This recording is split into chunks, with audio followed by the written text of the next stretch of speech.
This is Roy Nakur from J. Joseph Salon and Spa, and this is a segment about how to dress up a bob with bangs.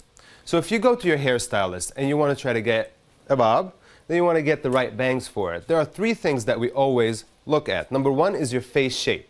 Number two is your texture, how thick your hair is. And number three is the length of the bob that we want to give you.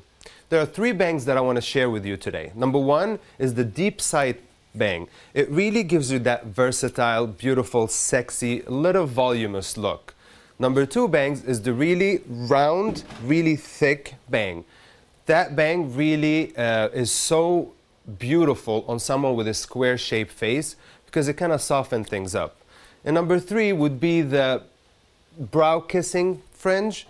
This is a fringe that really brings your eyes out, emphasizes your cheekbones. Really, really beautiful. I always recommend you check with your professional stylist before cutting your bangs. This is Roy Nakur from J. Joseph Salon and Spa, and this is about how to dress up a bob with bangs.